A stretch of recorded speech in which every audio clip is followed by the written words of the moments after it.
Hello दोस्तों, आप सभी का बहुत बहुत स्वागत है, अभिनंदन है। आप सब कैसे हैं? मैं उम्मीद करता हूँ आप सब बहुत अच्छे होंगे, है ना। तो मेरा दोस्त 18 अगस्त का पहले शिफ्ट में दोस्तों क्या क्वेश्चन रहा था, किस लेवल से दोस्त क्वेश्चन पूछा गया था, आइए दोस्तों इस क्लास के माध्यम से चर्चा करते हैं। और जिन दोस्तों का एग्ज़ाम अभी नहीं हुआ है उन सभी के लिए दोस्तों ये क्लास बहुत ही इंपॉर्टेंट होने वाला है, ठीक है। तो दोस्तों अगर मैं पहला क्वेश्चन की बात करूं कि कौन सा अनुच्छेद सर्वोच्च न्यायालय को रिट जारी करने का अधिकार देता है, आप सबको दोस्तों याद रखनी है। आर्टिकल 32 के तहत सर्वोच्च न्यायालय दोस्तों रिट जारी करता है ना। लेकिन दोस्तों आपके एग्जाम में ये भी पूछा जाता है कि सुप्रीम कोर्ट के द्वारा कितने प्रकार की रिट जारी करता है, तो 5 प्रकार की रिट जारी करता है। अगर मैं कहूँ कौन कौन से हैं तो साथीगण, तो बंदी प्रतिचक्रण आप सबको याद रखनी, परमादेश, आपके प्रतिषेध, आपके उत्प्रेषण और इसी के साथ अधिकार परिचय, ठीक है।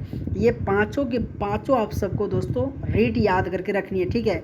क्योंकि दोस्तों जब आपके एग्जाम होता है ना तो 4 ऑप्शन दिया जाता है, उसमें से क्या आता है कौन सा एक भारतीय सर्वोच्च न्यायालय द्वारा रेट नहीं जारी किया जाता है, तो वहाँ पे दोस्त आपको याद रखनी है, ठीक है। इसी के साथ अगर मैं बात करूँ दोस्तों, हाईकोर्ट आर्टिकल 226 के तहत रीट जारी करता है। तो ये हमेशा दोस्तों इस तरीके से क्वेश्चन आपके एग्जाम में पूछा जाता है, तो आप सबको दोस्तों याद रखनी है, ठीक है। अगर मैं अगला क्वेश्चन की बात करूँ कि मणिपुरी की मुख्य भाषा कौन सी है, ये भी क्वेश्चन बहुत इंपॉर्टेंट है। तो दोस्त अगर मैं कहूँ तो मैतेई इस क्वेश्चन का राइट आंसर आ जाएगा, ठीक है। कि मणिपुरी की अगर मैं मुख्य भाषा कौन सी है, तो मैतेई इस क्वेश्चन का राइट आंसर आ जाएगा, जो आप सबको दोस्तों याद रखनी है। साथीगण अगला क्वेश्चन जाने से पहले एक छोटा सा इन्फॉर्मेशन है। अगर आप आरआरबी एनटीपीसी 12th लेवल की तैयारी कर रहे हैं और जीके जीएस में दोस्तों आपका वीकनेस है, तो मैं आप सबके लिए मात्र 21 रुपये में 2016-20-21 के साथ दोस्तों 2025 CBT 1 का जो एग्ज़ाम हुआ था ना, वहाँ से इंपॉर्टेंट टॉपिक हो दोस्त छांट कर आप सबके लिए एक दोस्तों ई बुक बनाया हो गया, ठीक है, जो बहुत इंपॉर्टेंट है। बहुत साथीगण लेकर पढ़ाई कर भी रहा है ना। तो दोस्तों अगर आपको लेना, अपने कमियों को दूर करना चाहते थे, इस व्हाट्सअप नंबर के माध्यम से जरूर जुड़िएगा, है ना दोस्त। आप देख सकते हैं किस तरह से क्वेश्चन दिया गया, बस ऐसे ही आपको फॉर्मेट करके क्वेश्चन बहुत ही अच्छे तरीके से दोस्तों बनाया गया है ना। अगला क्वेश्चन है कि भारत के 51वां मुख्य न्यायाधीश कौन है, तो दोस्त न्यायमूर्ति संजीव खन्ना इस क्वेश्चन का राइट आंसर आ जाएगा। और ये दोस्त सभी क्वेश्चन आपके एग्जाम का 18 अगस्त का पहले शिफ्ट में दोस्तों पूछा गया है ना। अगर दोस्तों आप सबको क्लास अच्छा लगे तो आप सबसे दोस्तों रिक्वेस्ट है आप वीडियो को लाइक करनी है। और दोस्त मेरा चैनल ये छोटा है, बट इसमें जो रियल क्वेश्चन है दोस्त मैं आप सबको दे रहा हूँ, है ना। तो दोस्त चैनल को जरूर सब्सक्राइब करके जाइएगा, है ना। साथ ही अगला अगर मैं क्वेश्चन की बात करूँ कि 44वां संशोधन अधिनियम 1978 से कौन से अधिकार मौलिक अधिकार से हटाया गया है, तो दोस्तों आप सबको याद रखनी है संपत्ति का अधिकार इस क्वेश्चन का राइट आंसर आ जाएगा, ठीक है। आपके एग्जाम में दोस्तों हमेशा अमेंडमेंट से क्वेश्चन बार बार पूछा जा रहा है। तो दोस्तों अब तक कौन कौन सा अमेंडमेंट आपके एग्जाम में अभी तक पूछा जा चुका है, आइए दोस्तों मैं आप सबको बताने वाला हूँ, ठीक है। अगर मैं कहूँ तो 42वां संशोधन अधिनियम 1976, और इसी को दोस्तों लघु संविधान जिसे मिनी कॉन्स्टिट्यूशन के रूप में जाना जाता है। इसमें से दोस्तों समाजवादी, पंथ निरपेक्षता और अखंडता ये 3 शब्द जोड़ा गया था, ठीक है। समाजवादी, पंथ निरपेक्षता और समाजवादी और धर्मनिरपेक्षता और अखंडता ये 3 शब्द को जोड़ा गया था, आप सबको याद रखनी है।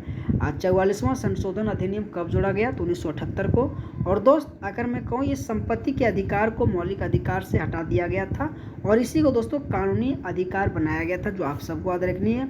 73वां 74वां जो दोनों के दोनों बहुत इंपॉर्टेंट है, 1992 में जोड़ा गया था। और अगर मैं 73वां की बात करूँ तो पंचायती राज से संबंधित, अगर मैं 74वां की बात करूँ तो नगर निगम से संबंधित है ना।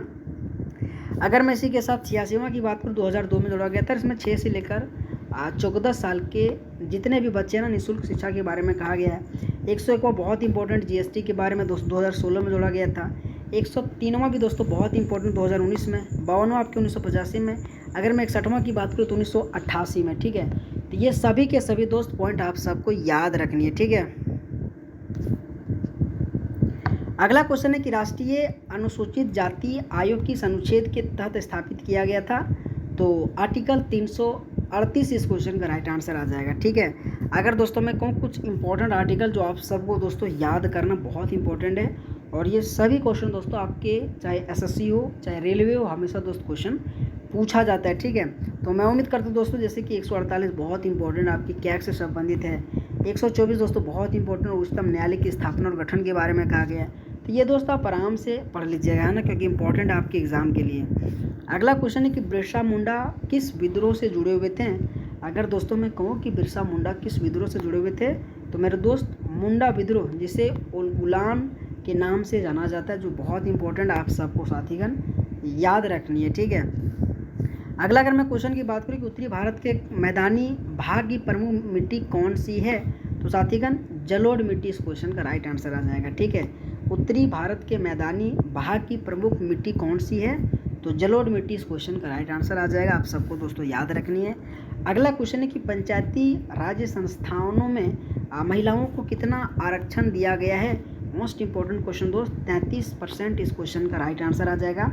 और ये सभी के सभी दोस्त रियल क्वेश्चन है। मैं उम्मीद करता हूँ आप सबको दोस्तों क्लास अच्छा लग रहा होगा। अगर दोस्तों आप सबको क्लास अच्छा लग रहा होगा तो वीडियो को दोस्त लाइक करनी है। ठीक है, अगर दोस्तों मैं अगला क्वेश्चन की बात करूँ कि चारों वेद किससे संबंधित है, तो हिंदू धर्म और वैदिक संहिता से संबंधित है। ठीक है, कि चारों वेद किससे संबंधित है, तो हिंदू धर्म और वैदिक संहिता से संबंधित है। अगला क्वेश्चन है कि आधुनिक भारतीय विश्वविद्यालय स्थापित कब किया गया था, तो 1857 में किया गया था। ठीक है, कि आधुनिक भारतीय विश्वविद्यालय कब स्थापित किया गया था, तो 1857 में किया गया था, है ना। तो दोस्तों आप सबको क्लास कैसा लगा, अगर दोस्तों आप सभी को क्लास अच्छा लगा होगा ना यार, तो आप सबसे दोस्त रिक्वेस्ट है वीडियो को लाइक करनी है और चैनल को जरूर सब्सक्राइब करनी है। ठीक है, क्योंकि दोस्तों भले ये चैनल छोटा है बट आप सबके लिए जो क्वेश्चन दिया जा रहा है ना, ये बहुत ही रियल और ओरिएंटेड क्वेश्चन है। ठीक है, तो बहुत बहुत धन्यवाद आप सबका, थैंक यू सो मच। अगर दोस्तों आपको ये ई बुक लेना है तो आप सबसे रिक्वेस्ट कर रहे हो इस व्हाट्सअप नंबर के माध्यम से जुड़िएगा, आप ये देख सकते हैं। इसी तरह से दोस्तों क्वेश्चन आपको वहाँ पे मिलेगा। ठीक है, तो ऑल द बेस्ट आप सबका, थैंक यू सो मच, बहुत बहुत धन्यवाद।